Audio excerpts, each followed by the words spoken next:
Life में लेना देना तो चलता रहता है। इधर फ्लेक्सी लोन से बोरो कर लिया और उधर बाय मॉम डैड का वेकेशन डन। शादी का डिसीजन लिया, फ्लेक्सी लोन से और बोरो किया। प्रमोशन मिला तो ये लो थोड़ा लोन वापस कर दिया, थैंक यू। नए इंटीरियर्स का डील किया, फ्लेक्सी लोन से फिर थोड़ा ले लिया। ईयर एंड बोनस मिला तो इस बार लोन ज्यादा वापस कर दिया। लाइफ में लेना देना चलता रहेगा तो लोन्स में क्यों नहीं। इसीलिए flexi loan from Bajaj Finserv एक ऐसा लोन जो जब चाहे बोरो करे, जैसे चाहे रीपे करे, वो भी चुटकी में। Think it done with Bajaj Finserv.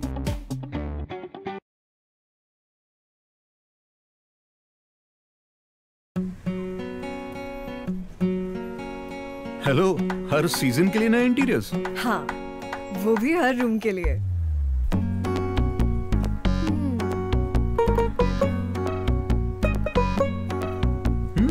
Fridge, smartphone या बड़ा टीवी?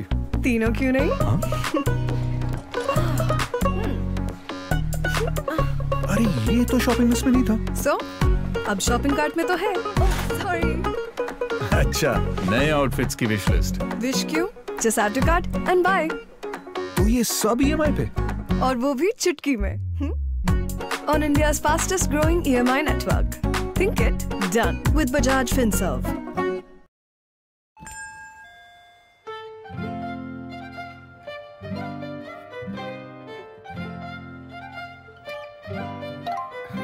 सर, अपनों को खुश रखना इससे आसान हो ही नहीं सकता।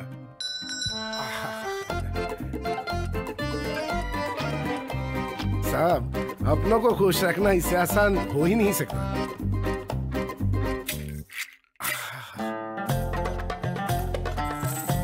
हुजूर, अपनों को खुश रखना इससे आसान हो ही नहीं सकता।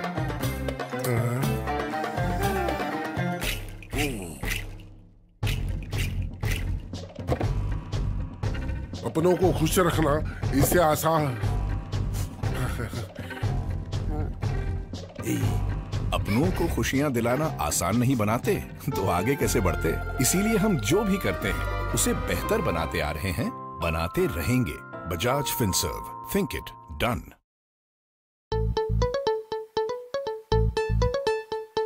माँ के बेडरूम का एसी या लेटेस्ट मोबाइल फॉर भाई, लेटेस्ट मोबाइल फॉर भाई, लेटेस्ट मोबाइल फॉर भाई। पुणे, पटना, चेन्नई, मथुरा या फिर बेगूसराय, या फिर बेगूसराय। नए घर के लिए चाहिए 4K टीवी हाई फाई, या फिर वाइफ को चाहिए लेटेस्ट स्टाइल। EMI है ना, EMI है ना, EMI। मॉड्यूलर किचन में पुराना फ्रिज क्यों है भाई? शादी है नहीं, मैट्रेस पुराना है भाई, पुराना है भाई। अक्खा इंडिया बोले भाई प्राइजेस है हाई, बेस्ट ही खरीदना है तो अपने EMI स्टोर पर आए। EMI है ना, EMI। अब काशी हो या वाशी, महंगा लगे तो EMI और बेस्ट ही चाहिए तो भी EMI, क्योंकि बजाज फिनसर्व का EMI है ना। Visit www.emistore.com। EMI है ना, EMI है ना, EMI। नाची नाची नाची नाची नाची नाची नाची नाची नाची नाची नाची नाची। धोखा है धोखा, धोखा ना खाओ जी। नाची नाची नाची नाची। इंश्योरेंस फ्रॉड से बचना है बहुत जरूरी जी। नाची नाची नाची नाची नाची नाची। वो एजेंट है या फ्रॉड पता लगाओ जी, एक्स्ट्रा ऑफर के झांसे में कहीं फंस ना जाओ जी। अगर कोई अनजान कॉलर इंश्योरेंस पॉलिसी डिटेल्स मांगे तो कह देना उनको मिलके स्कैम को एंड करो, हमेशा सेफ रहो जी। Always verify the caller and do not surrender your insurance for attractive offers. हमेशा सावधान रहे, safe रहे. Issued in the interest of public awareness by Bajaj Finserv.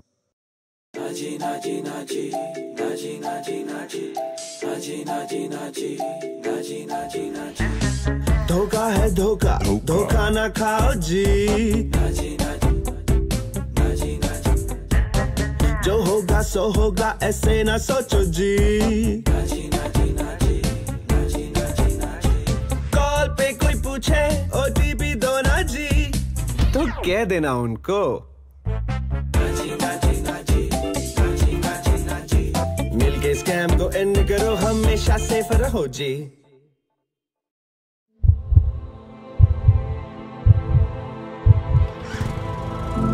Being a hero is all about heart. It's not about ruling the world.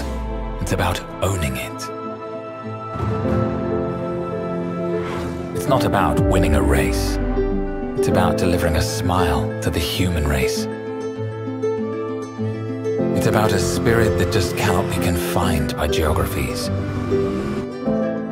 It's about the heart that beats for the future, and a soul that echoes the values of generations. And yet, being a hero is never about the hero. It's about the millions who celebrate them.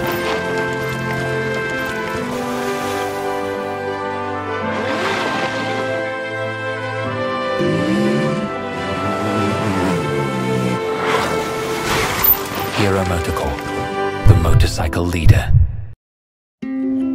There's a gush of wind that hums a sweet song.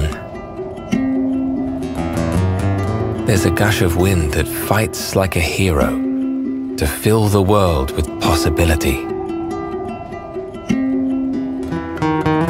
There's a gush of wind that jumps across oceans and mountains, embracing the entire planet.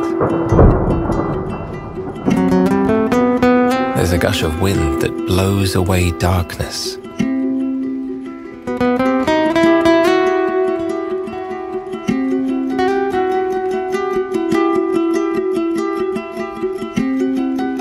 There's a gush of wind that blows for humanity.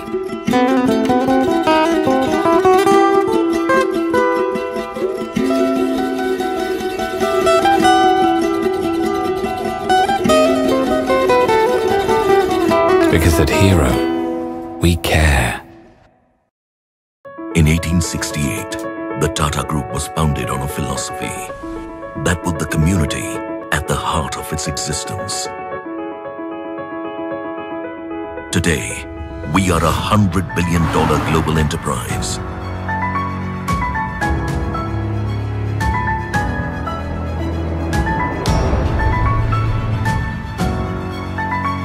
Our today has been built on enduring values.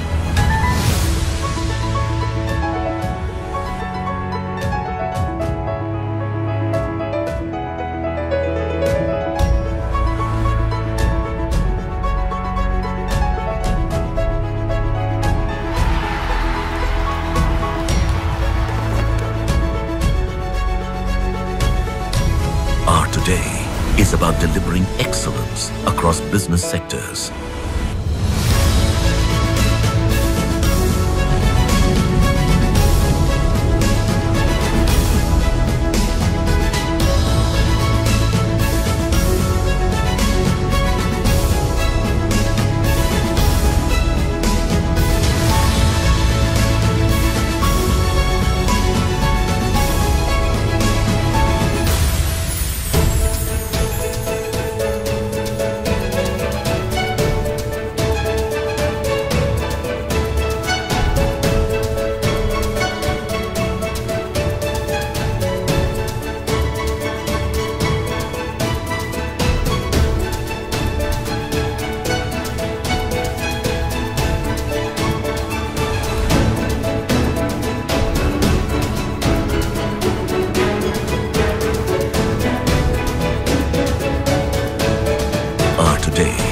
About building a future-ready nation.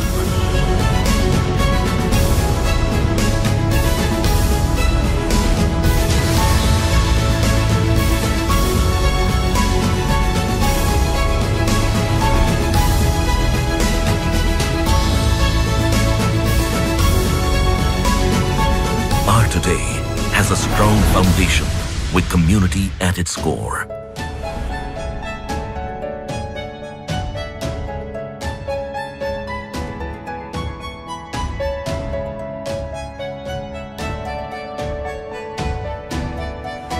Our today is dedicated to the communities we serve.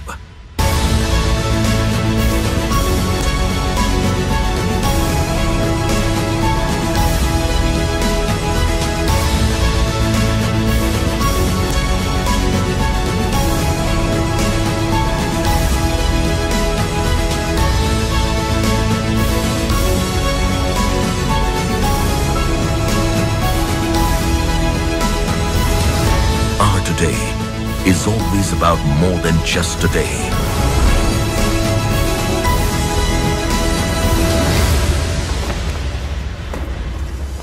Our today is a continuous journey for a better tomorrow. Tata, leadership with trust.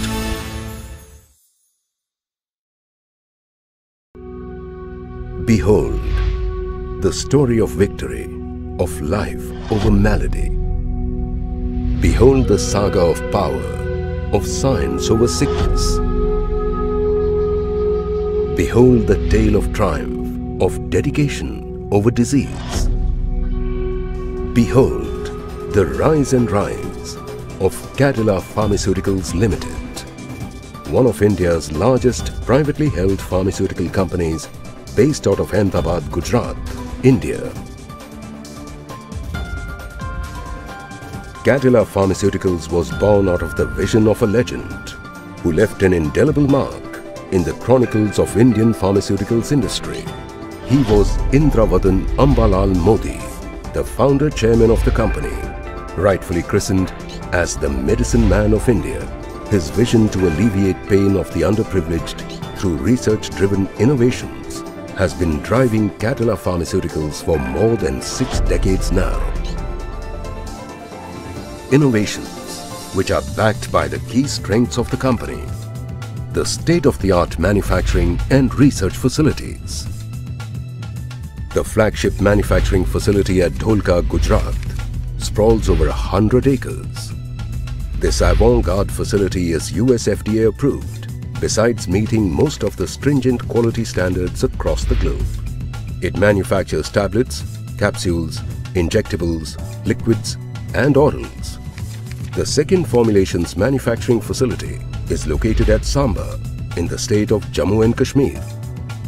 The API facilities at Ankleshwar, Gujarat, manufacture a large number of key APIs and intermediates at this US FDA and ISO 9002 and ISO 14001 accredited plant. The company also has set up its first ever overseas formulation manufacturing facility at Addis Ababa in Ethiopia. This world-class facility is the only WHO CGMP compliant manufacturing facility in the region. More than 850 products spread across 12 specialties with many of India's top brands in its basket. Great goals are defined by far-sighted vision and achieved by seamless teamwork. A multicultural, multilingual and multinational workforce of over 7,000 employees is truly the propelling power of the company. Not just in the domestic market, the company has a wide global footprint with over 1,000 marketing authorizations across 85 countries. Its international sales force of over 150 highly diversified and versatile personnel lends it an outreach that blankets the globe. As the company grows, so does its commitment to research.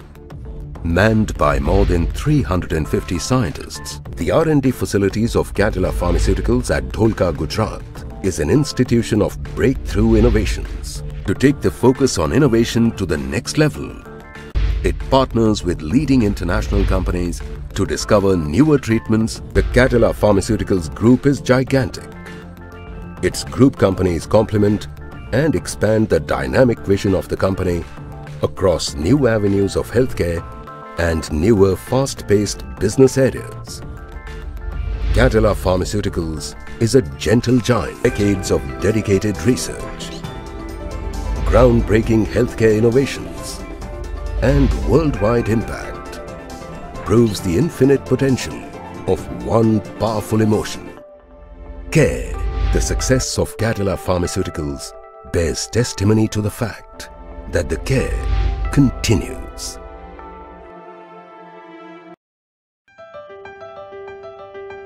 आने वाले कल की दस्तक हमें सुनाई देती है, नई मंजिल है जिस ओर हमें वो दिशा दिखाई देती है। नए इंडिया का नया जोश, नए इंडिया का नया जोश, नए जोश से निकल पड़े हम, आने वाला कल होगा हमारा। नए इंडिया का नया जोश। और नए इंडिया के सफर में टेक्नोलॉजी की शक्ति लेकर आपका भागीदार रहेगा रिलायंस। नए इंडिया का नया जोश।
लाइफ में लेना देना तो चलता रहता है। इधर फ्लेक्सी लोन से बोरो कर लिया और उधर बाय मॉम डैड का वेकेशन डन। शादी का डिसीजन लिया, फ्लेक्सी लोन से और बोरो किया। प्रमोशन मिला तो ये लो थोड़ा लोन वापस कर दिया, थैंक यू। नए इंटीरियर्स का डील किया, फ्लेक्सी लोन से फिर थोड़ा ले लिया।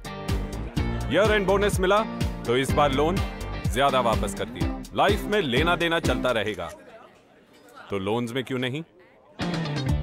इसीलिए flexi loan from Bajaj Finserv एक ऐसा लोन जो जब चाहे बोरो करे, जैसे चाहे रीपे करे, वो भी चुटकी में। Think it done with Bajaj Finserv.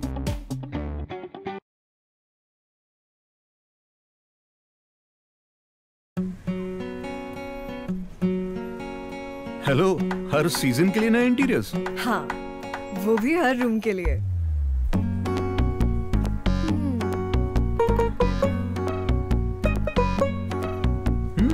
Fridge, smartphone या बड़ा टीवी? तीनों क्यों नहीं? अरे ये तो शॉपिंग लिस्ट में नहीं था। सो अब शॉपिंग कार्ट में तो है। सॉरी। अच्छा, नए आउटफिट्स की विश लिस्ट। विश क्यों? Just add to cart and bye.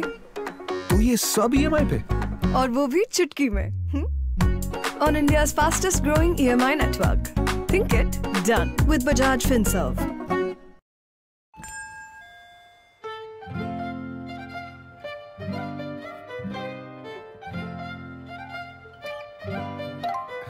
Sir, अपनों को खुश रखना इससे आसान हो ही नहीं सकता।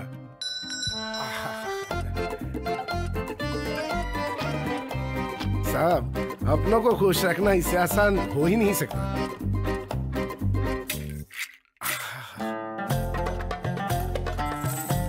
हुजूर, अपनों को खुश रखना इससे आसान हो ही नहीं सकता।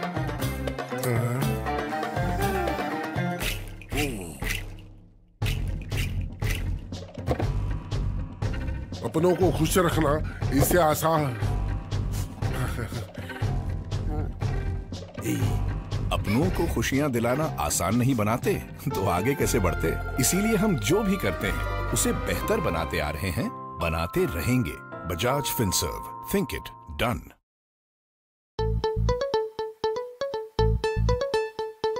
माँ के बेडरूम का एसी या लेटेस्ट मोबाइल फॉर भाई, लेटेस्ट मोबाइल फॉर भाई, लेटेस्ट मोबाइल फॉर भाई। पुणे, पटना, चेन्नई, मथुरा या फिर बेगूसराय, या फिर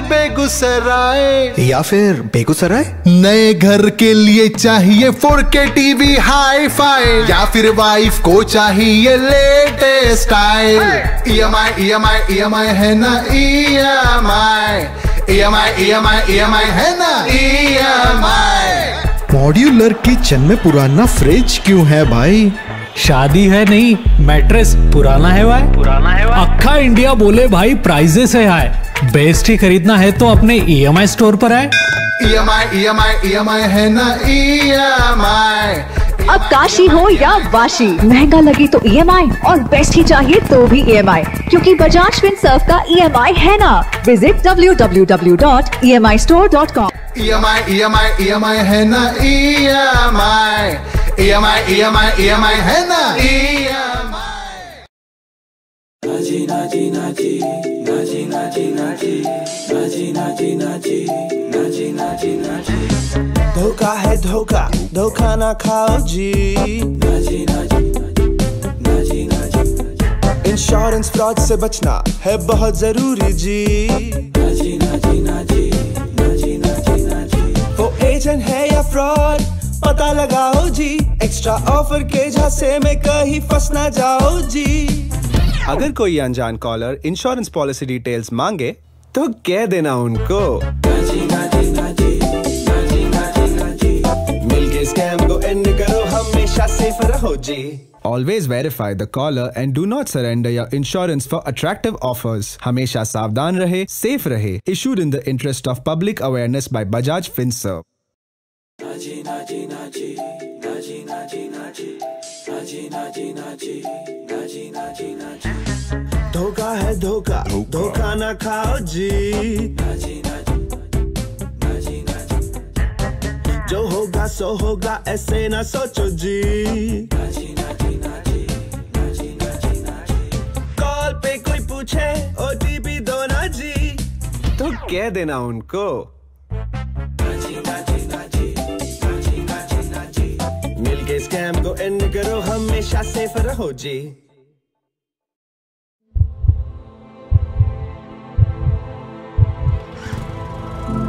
Being a hero is all about heart.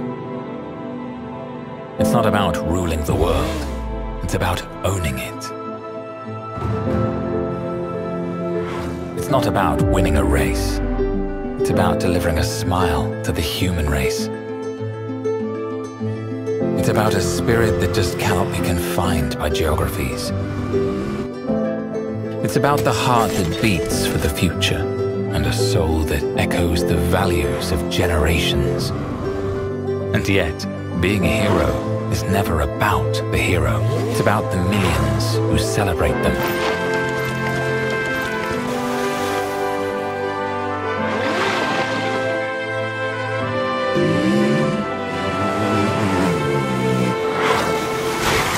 Hero Motorcorp, the motorcycle leader.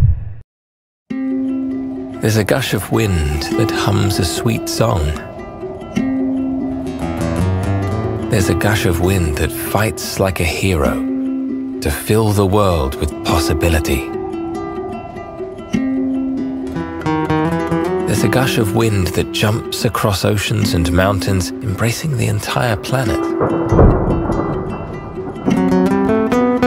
There's a gush of wind that blows away darkness.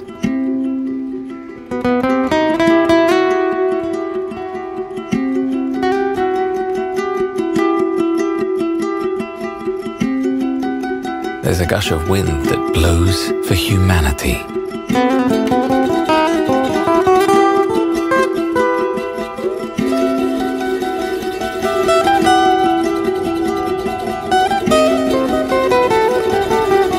Because at Hero, we care. In 1868, the Tata Group was founded on a philosophy that put the community at the heart of its existence. Today, we are $100 billion global enterprise.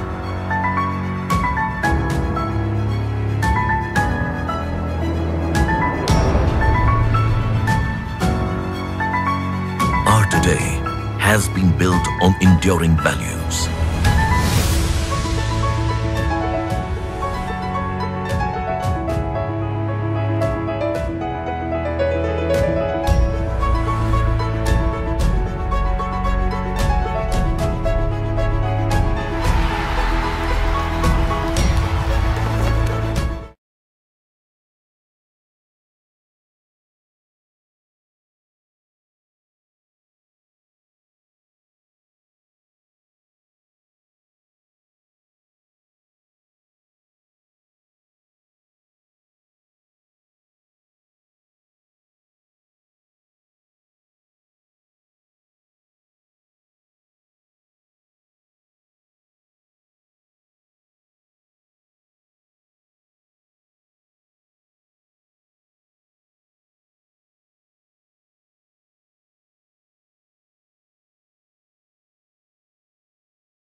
Good afternoon, Salil. Welcome in.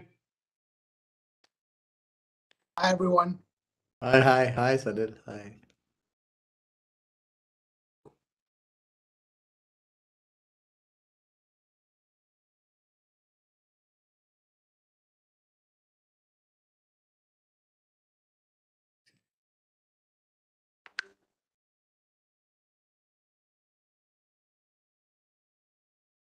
Good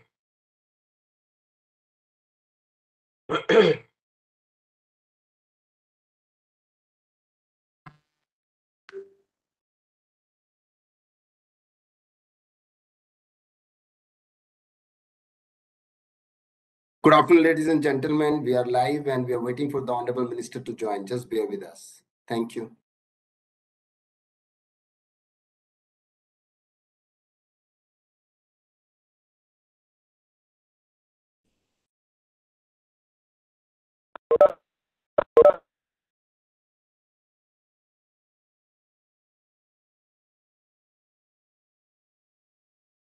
Hi, Ronald.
Video आएगा। अरे यार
Honorable Minister is about to join. Just give us few more minutes, please.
Namaskar, Minister. How are you? Good, please. Good. Great to see you and great to have you. How are All you, well. Vinayak? Good afternoon, sir. What a pleasure to see you and be with you this afternoon. Thank you. All well with you? Yes, sir. All good. And what's the latest? How are things going? I would like to touch base on a lighter note on all the initiatives that you left us with in the power sector, which I'll have a separate chat with you. Yeah, let's do that. Yeah, sure. Okay. Stevie. It'll be good for me also to refresh my memory in terms of what's happening. Sure. Sure, let's go. Let's start. Thank you very much, Honorable Minister. Morning, good afternoon, good evening to all those who have joined us from all over the world, and it's really a pleasure and an honor to welcome in our midst the Honorable Mr. Jyotiraditya Scindia, Minister for Civil Aviation, Government of India. Honorable Minister, as you can see in these on the screen, we have a huge participants, the number of participants around 1,215 it's showing at this point in time, who have joined us from many countries. There are a registered number of 80 countries which are participating with us, and a lot, of course, from India for this 27th Partnership Summit. Honorable Minister, the Partnership Summit is a forum which was started off by CII in 1995, which was our centenary year.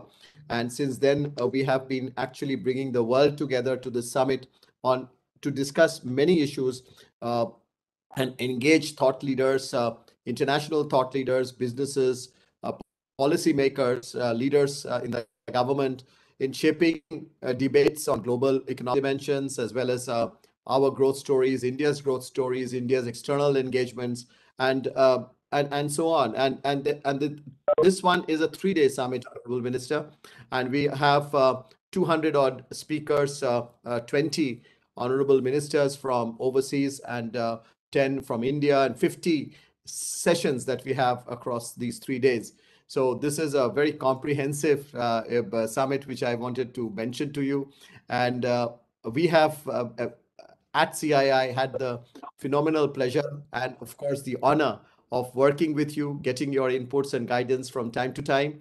And it's always great to see such a dynamic personality in such an important portfolio, and the results of which we have already seen in the last few weeks and months of some very, very profound and important and far-reaching reforms and announcements being done. I'll stop there, Honorable Minister, and request Vinayak to have a conversation over the next hour or so with you we will get quite a few questions from the audience, which of course, Vinayak, you will get it on with yourself, which you might like to pose to the minister during the course of this conversation. With that, Honorable Minister, once again, a very warm welcome, and indeed greatly indebted to you for always making time for CII. Vinayak. Thank you, Sidi.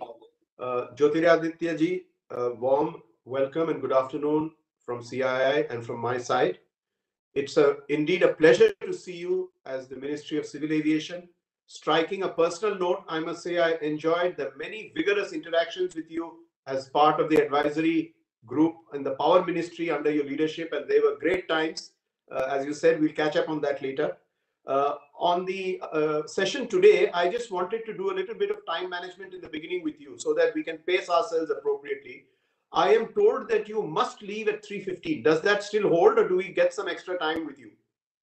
3:20, 3:15, 3:20, yes, because I've got 2 or 3 parliamentary things to look at as well. Okay, so 3:20 it is, and we will then pace ourselves accordingly. So what I will do is, we have actually at CII been inundated with a huge number of questions that people want to ask. And I am not sure if we are going to stop at 3:20 that we will have time to do justice to all the questions.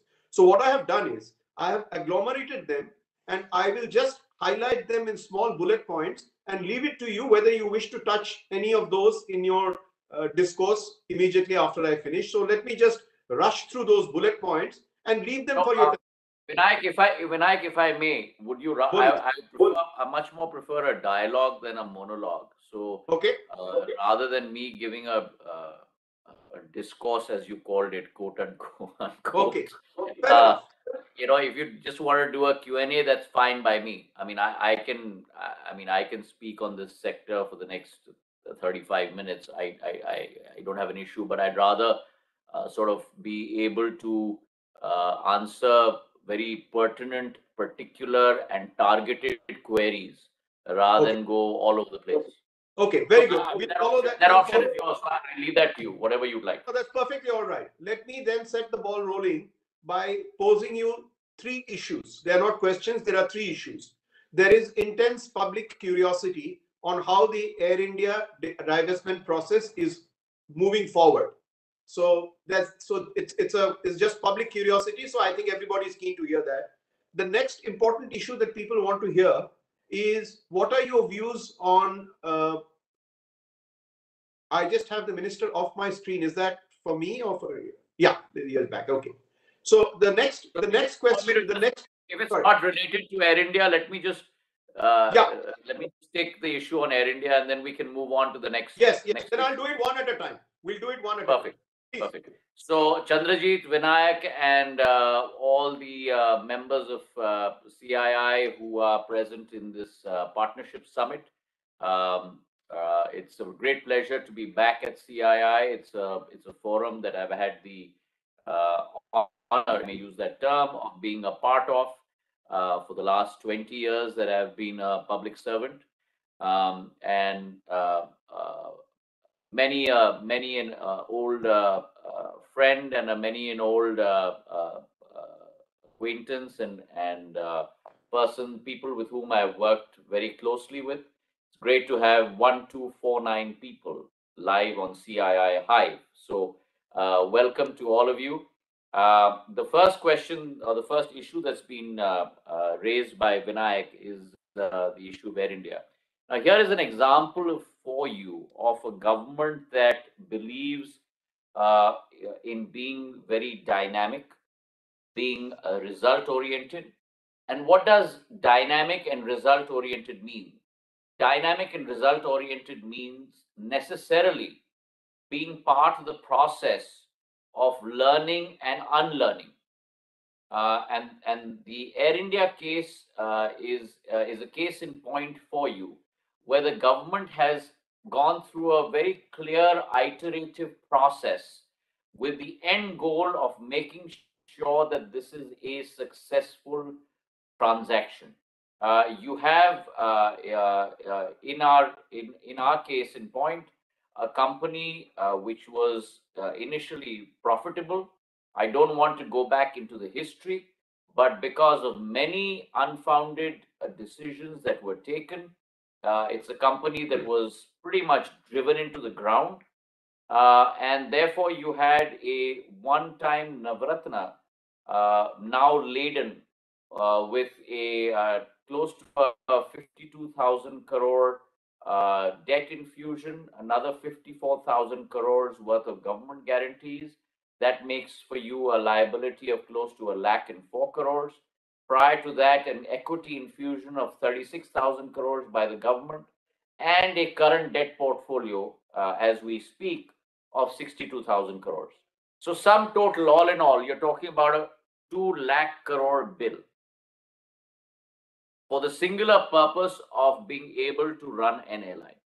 And I believe that if you look at it from every stakeholder's point of view, this has been a win-win transaction and a win-win process where not only government money, i.e. your money, taxpayers' money, which I think is much more justifiably used for many more socially productive purposes, rather than filling the deep losses of a state-run airline. If you look at it from a company's perspective, here is an opportunity for Air India to rise as a phoenix again, having gone back to hitherto its original owners, going back and flying, being able to fly the skies. If you look at it from a customer-centric point of view, you've got a new company that's come in, which already has a full-service airline and a budgeted airline, taking over today an Air India plus an Air India Express. And therefore, those four companies together have the capability of presenting themselves as a very unique proposition and a airline of choice for millions of customers across our country. So it's a win-win situation across the board. But the important lesson to learn here is that this is a government that is iterative. It's a government that is dynamic. We first started with the process of only selling 76% shares and retaining 24%, which was a non-starter.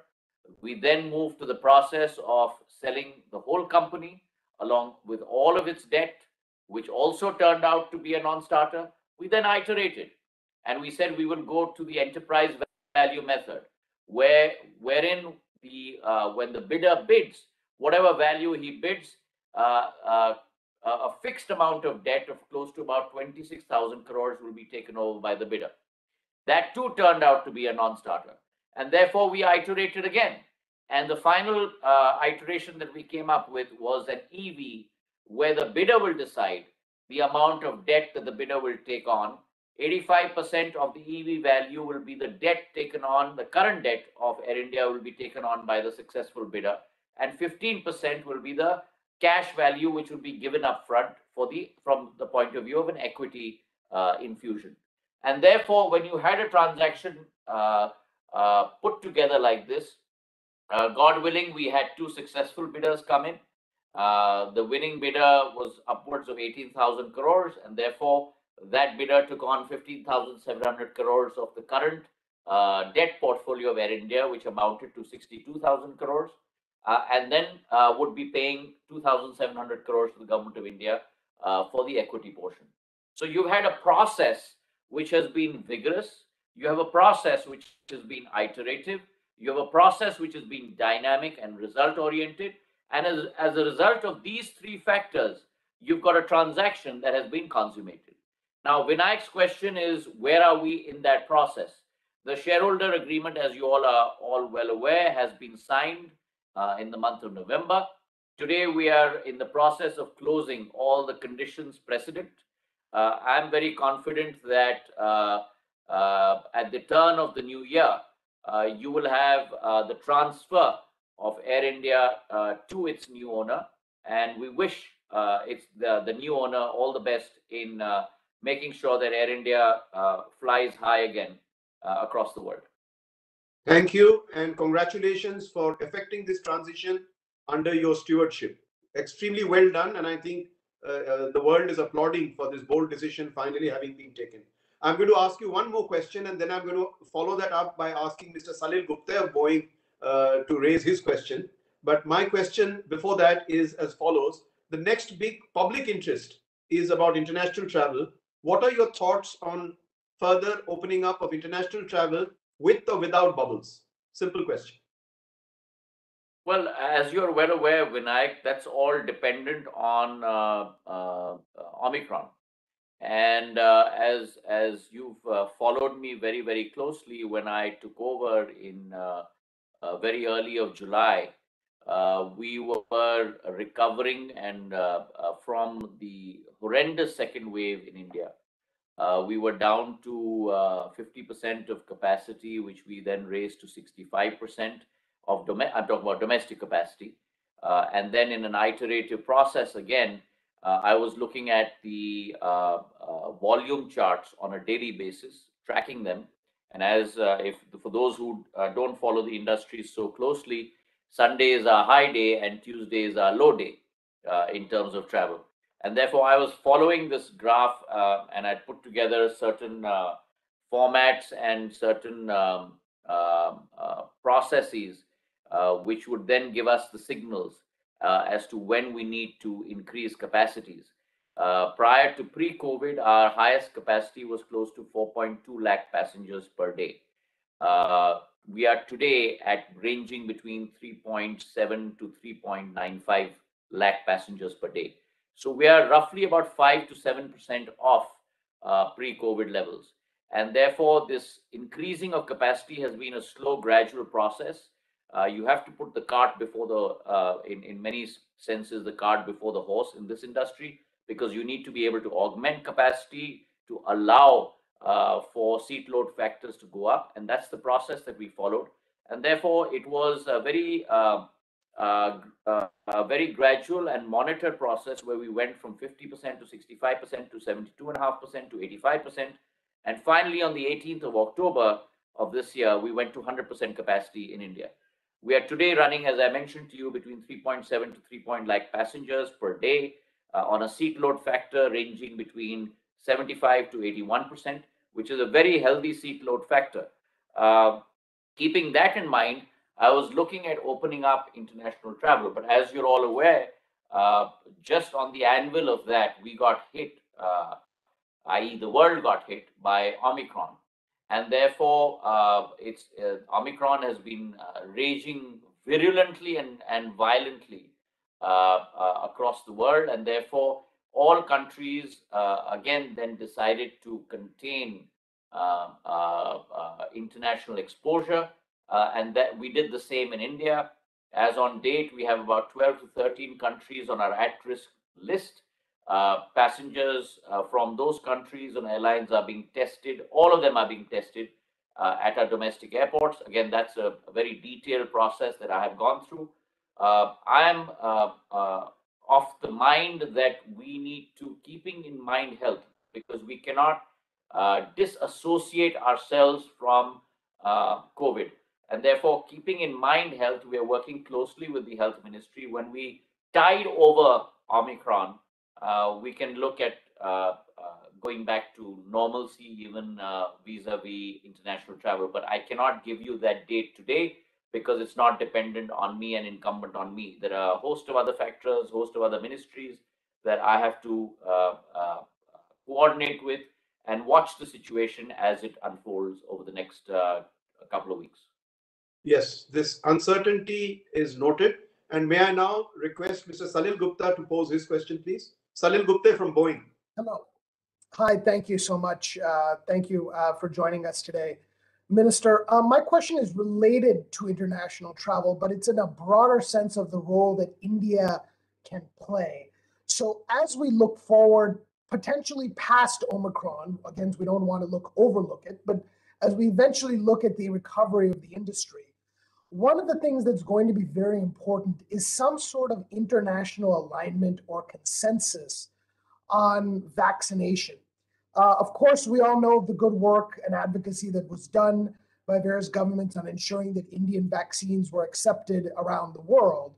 But as we head into 2022 calendar year, we again start to see different standards potentially coming, as some countries, specifically the European Union, have noted that they might start to require booster shots to be fully vaccinated. Now, given that different countries have different perspectives on whether booster shots should be given right now or not, this again has the potential to create barriers to international travel.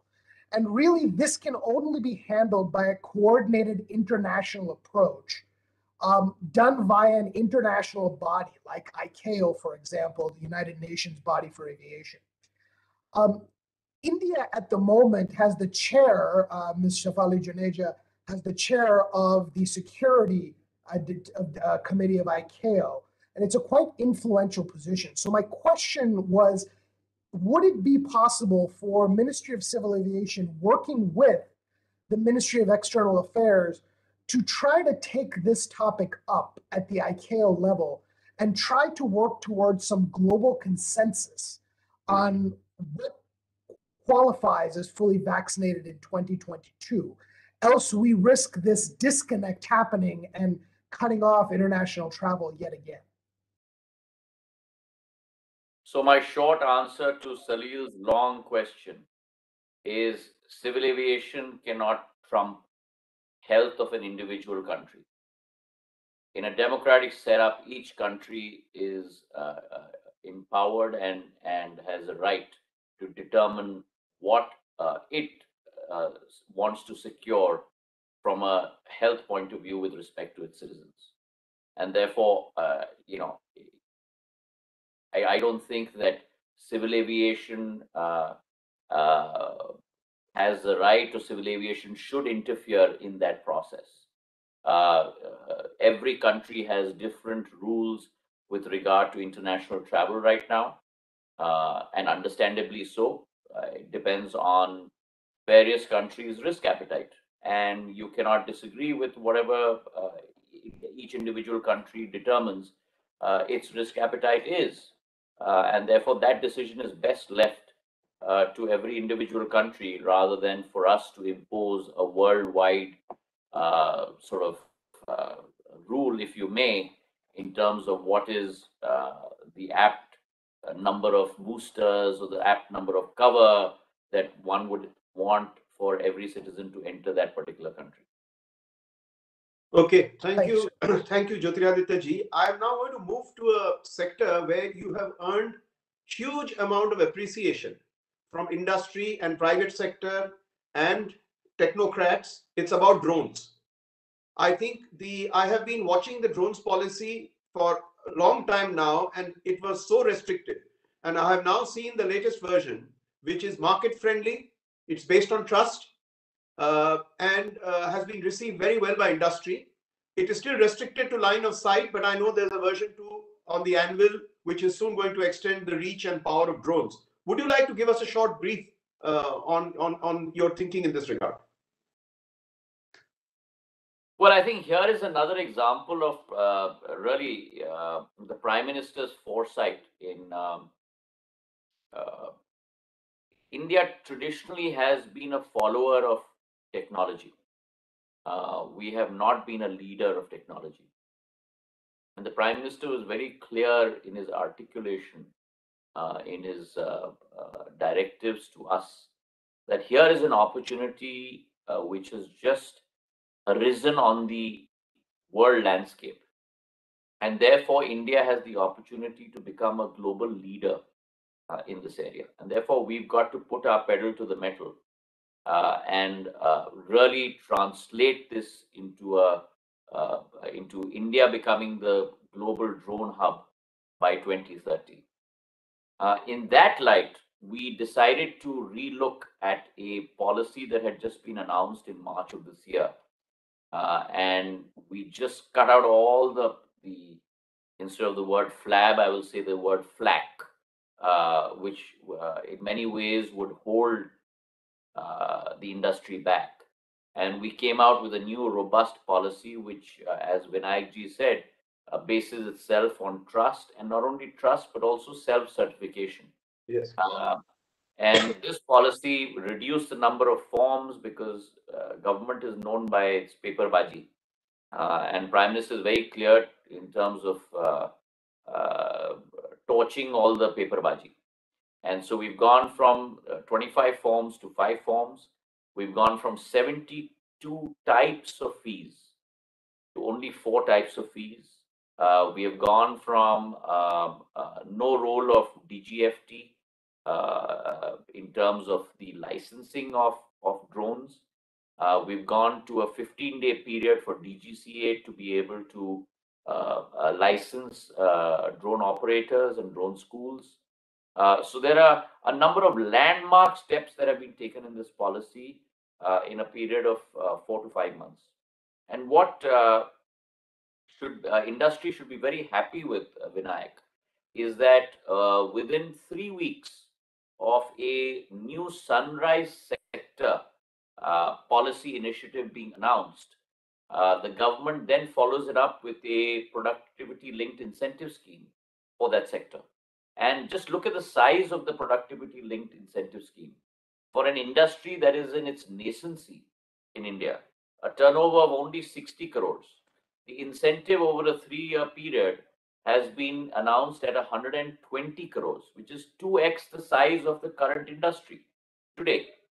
Along with that, you generally have a sliding scale over 3 years in terms of the production-linked incentive at 20%, and then it keeps falling over 3 years. We've kept it at 20% across all 3 years. So you're going to get a higher bump up in this sector. And the third really key differentiator, if you will, is the fact that the productivity-linked incentive scheme looks at a minimum 50% value addition factor, whereas we have looked at only a minimum of a 40% value addition factor. And therefore, it kicks in at a much earlier rate. So you followed that up with a PLI. We had promised when we announced the new drone rules that in 30 days, you'll get an airspace map. Now that, please understand, is easier said than done. It's a Herculean task. Yes. You're coordinating with the Ministry of Defense, you're coordinating with the Ministry of Home Affairs, the Ministry of Petroleum and Natural Gas, you're coordinating with ministries across the board. Not only that, you're coordinating with close to between 36 to 38 state governments and union territories, because they have to also identify which are red areas, yellow areas, and green areas. And to be able to do all of this in a period of a month and come out with a airspace map which has very, very, very limited red areas. And by red areas, I mean those areas where you cannot fly a drone, i.e. around an airport or an atomic research center or so on and so forth. And then, again, limited yellow areas where you can fly a drone, but with permission of ATC, up to 200 meters, and then up to 200 feet. And then the green areas where you do not need permission and you can fly up to 400 feet, wherever you like. So that airspace map came out within a month. So that's the third step. So the first, drone rules, the second, the PLI policy, the third, the airspace map, and then the air traffic management system, which we then brought out in, again, another 15, 20 days. We followed that up with drone melas across multiple states. I've attended one in Telangana. I just did one this past 3 days ago in Madhya Pradesh, in my home state. I've done one in Uttarakhand. There's been one organized in Gujarat. There's one being organized in Himachal over the next week or 10 days. And we're going to roll this across every state to really get the traction behind the drones. And there's a great amount of curiosity. I had close to about over 10,000 people in Madhya Pradesh and Gwalior for the drone mela that I held 3 or 4 days ago. So I see this as going to be an exponential climb. If you ask me what my estimates are, I see this becoming a 10 to 15,000 crore industry across the value chain. I mean, not only manufacturing, but also applications, because there's a huge software component to it. The drone is only the skull and bones. The heart is really the software. And there are going to be multiple software applications across it. So you're going to see from hardware to software to applications to skilling of drone pilots. across the board, you're going to see this transform into a 10 to 15,000 crore industry over the next 7 to 10 years. So it's a huge opportunity. And here again, government is leading the charge by seeding the demand. And how are you seeding the demand? By the fact that you're using drones for Swamitva, for land title processes. You're using drones in agriculture. You're using drones in mining. You're using drones in urban development. You're using drones in search and rescue. The floods that we've had across the country in the last couple of weeks, drones have been used for that as well. So government is putting in place the policy. Government is seeding the demand. Government is putting in place the incentive scheme. And we're hoping for the sector to really take off in India, no pun intended, over the next couple of years. Thank you. Thank you. No, I must compliment you on the drone policy. One has been tracking it, and I find it one of the most forward-looking policies that the sector could aspire to. Well done on that, sir. Now, I'm going to pose you two more questions about... the one last thing I want to add on that, Vinayak, is that as far as employment generation is concerned, it's a huge opportunity because think about the number of drone pilots we will need in India. If you're going to use drones for all these applications, you will be needing hundreds of thousands of drone pilots. And unlike an airline pilot, a drone pilot only needs to be a 12th class pass, go through training at one of the drone schools, and I've just announced 5 in Madhya Pradesh, for a period of 2 to 3 months, and he gets a license and off he goes, or he or she goes. And they have the capability to be able to earn close to 30,000 rupees a month. So look at the employment generation capability also of the sector. It's a pity drones don't use air hostesses, but that's on a lighter note. Talking about domestic markets, sir, I'm going to pose you two questions before I move the baton to Air Marshal Bhatia for his question. But looking at the way you turbocharged the drone market, there are two other markets where I think industry is looking for your leadership in turbocharging both of them. You know them well. One of them is the MRO market, where we still have, we've been talking about it for years, but we still have a minuscule share. And the other is the aircraft leasing business, which is a financial sector situation where we still haven't developed, India has not developed its full potential, although our finance and banking markets and investment markets are booming. So your quick comments on these two before I ask Air Marshal Bhatia to comment. Okay, so let me start with MRO. You're absolutely right, but please understand that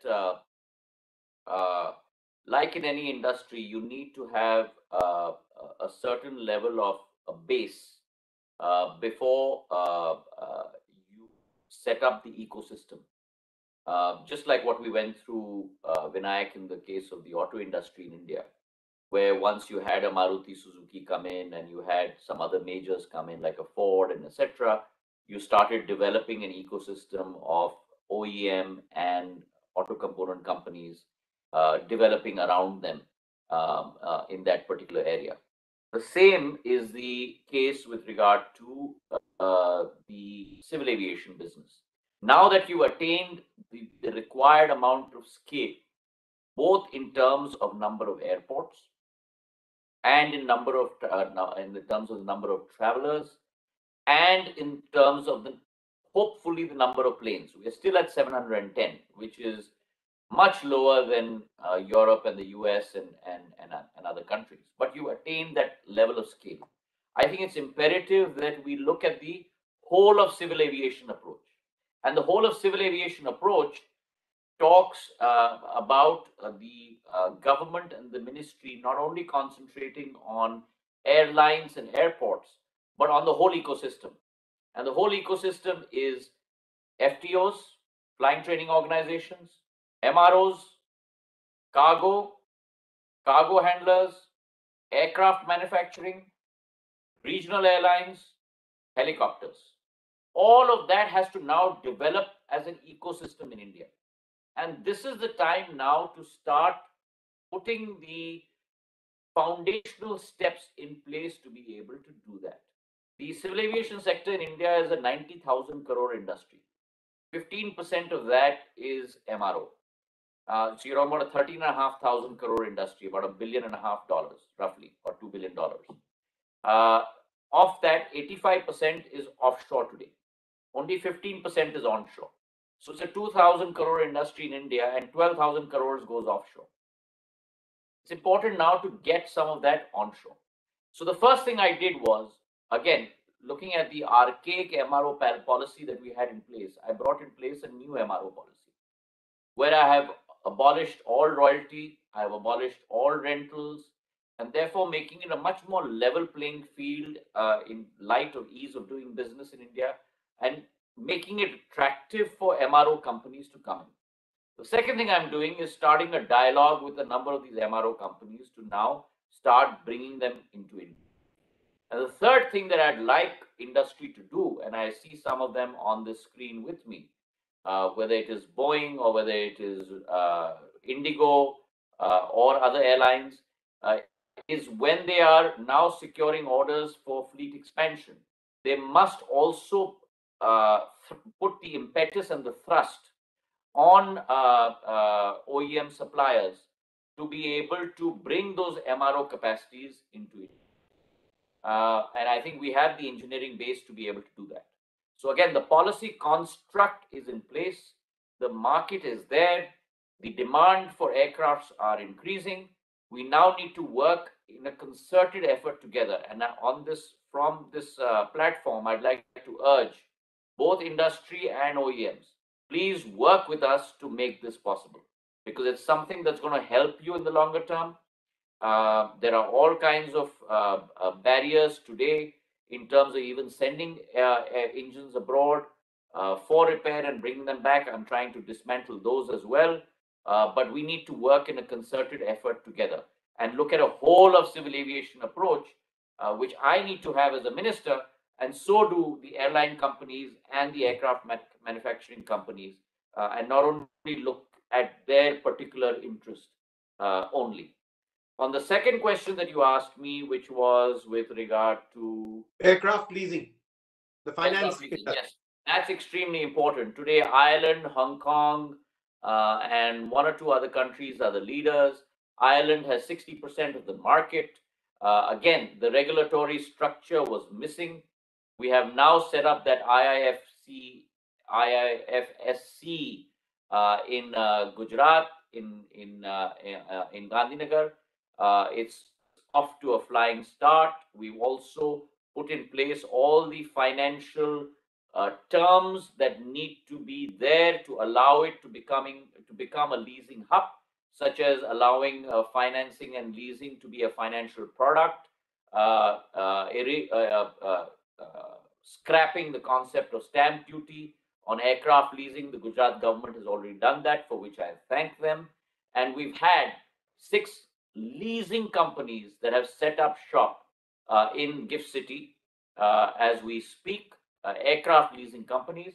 And we've had the first transaction of a Hawker private jet being leased into India from Gift City, as well as a helicopter.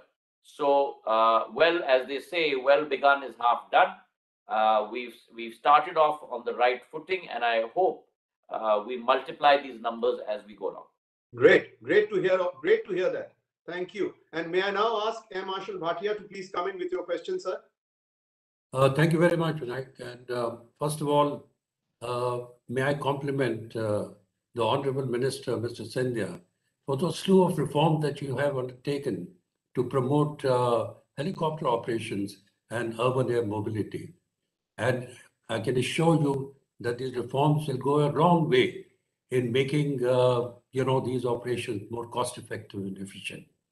I'm very happy to inform you that Brain India has already started operations in Karnataka by the state, where we are going from Jakur airfield to places like Kabini, Coorg, and now we're starting at Hampi. So these operations are taking on. As you know, we had already started the operations from Pune, Bombay, and to Shirdi, etc.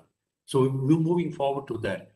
My question, very short question, is the ministry looking at creating vertiports and heliports inside the airport complexes to make seamless travel for the passengers so that they can come from outside and then do the intracity on helicopters and later on in eVTOL vehicles. And for that, we will need also separate corridors even for intracity travel. So I was wondering if that kind of a thing is on the mind of the Civil Aviation Ministry. And I'm talking about all airports, be it metro, first tier, second tier, or third tier. Thank you. So let me just recap before I dive into Air Marshal's pointed question. It's been a hell of a ride over the last 4 months in terms of trying to bring some process around our civil aviation sector. There have been multiple challenges. First is really to bring domestic civil aviation back to 100%, which thankfully, with all the support of our airlines and our airports, we brought it back to 100%, which is in no mean feat in itself. And I'd like to, on this occasion, thank both the airports and the airlines for having concertedly working with us, making that happen. The second is the regulatory structure. We've dismantled, changed, completely thrown out archaic rules and come out with dynamic policies with regard to FTOs, with regard to MROs, with regard to the helicopter policy that Air Marshal Bhatia was referring to, with regard to Krishi Udan 2.0, where we hope to transport horticultural produce from northeast and hilly areas into our main metros and then take them abroad as well. And we've been successful to a great degree in being able to do that through Krishi Udan 2.0. So there have been a lot of regulatory processes that have been completely revamped. The third has been a very difficult, time-consuming, arduous process of trying to bring states on board by lowering the VAT on ATF. And I think this is something that has been a constant demand by the airline companies. I wrote to 22 chief ministers. I followed up with video conferences across the board. And I'm glad to report to CII and all our industry representatives that as on date, 8 states through constant explaining dialogues have reduced their VAT levels on ATF from 28 to 30%, all the way down to 1 to 2%. And through this, I'd like to thank those 8 states as well. Union territories of Andaman and Nicobar, Ladakh, Jammu and Kashmir, states of Haryana, Uttarachal, Himachal, Madhya Pradesh, and Tripura. So we've got 8 states on board who have lowered VAT from the prohibitive rates of 28 to 30% down to 1 to 4%. And I think that's a huge achievement for this sector in terms of it making it much more economically viable, considering that we've had 19,000 crores worth of losses in the last fiscal. The fourth has been the Air India transaction that we talked about. The fifth has really been with regard to doing ease of doing business in India. The fact that we moved EGCA onto a completely online platform. 298 services now are being offered online by DGCA, so you don't have to go to the regulatory authority, you don't have to present paperwork, it's all done seamlessly online. And along with that is the eBCAS, the Bureau of Civil Aviation Security. We've moved them online as well. 46 processes have been moved online as we speak. So the fourth bucket, if you will, is really making processes much more transparent and accountable. Now, moving on to the question that Air Marshal Bhatia said, basically, to sum it up, we're looking at minimum government and maximum governance. And that's my remit as Civil Aviation Minister. And my job is to make sure that all my stakeholders are prospering and working to a much more dynamic sector. As far as helicopters is concerned, this is an oft neglected area. And I think it is of paramount importance in terms of last mile connectivity in our country. It's shocking to me that in a country like India, we have only 250 helicopters, of which 181 are NSOPs, non-scheduled operators. It's shocking to me that we have less than one helipad per district in our country. And therefore, I made it my endeavor to come out with a new helicopter policy on the 8th of October at the Heli Summit that I held in Dehradun, where again, we have taken away all charges, all bureaucracies, and made it very simple for helicopter companies to enter and ply their services. All parking charges are done away with, all landing charges are done away with. We have put in place, as Air Marshal Bhatia talked about, 3 helicopter corridors, Mumbai to Pune, Begumpet to Shamshabad, and if I'm not mistaken, Ahmedabad to Gandhinagar, which will be dedicated helicopter corridors only for helicopters. Because otherwise you're vying for the same airspace, very much akin to telecom and spectrum. Airspace follows the same process. And therefore we've carved out, if you will, airspace for dedicated helicopter routes. We've started with these 3, but we intend to develop many more as we go. Under UDAN, we've got a very ambitious plan of developing 36 heliports, of which 6 in the last 100 days I have worked on myself and are ready and functioning.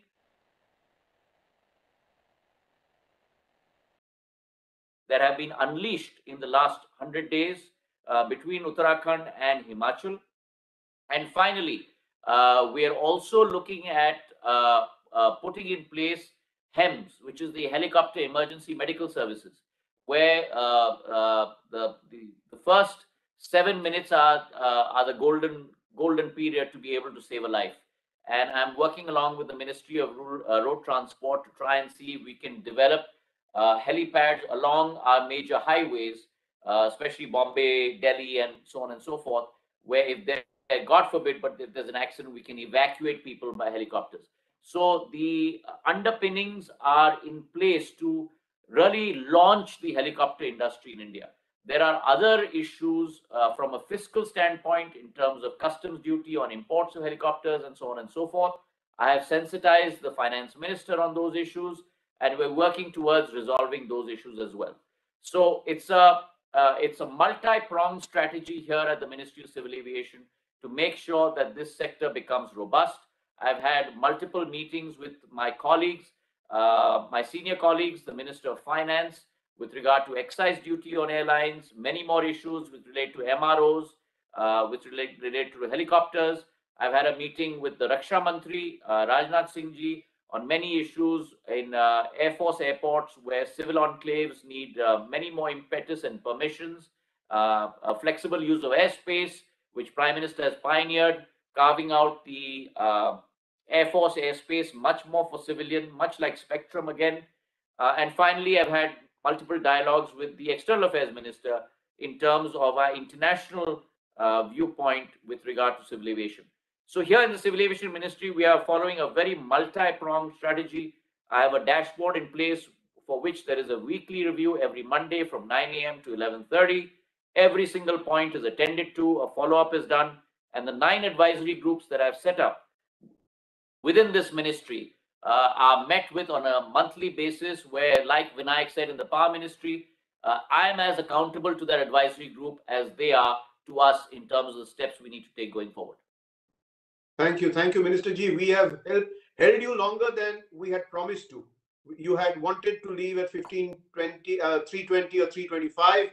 It's 3:28. So I have to now, on behalf of CII and all of us delegates, thank you. It's been a very, very enlightening conversation. One can see the tremendous bandwidth of issues that you're grappling with. Our best wishes go with you, and thank you very much for being with us this afternoon.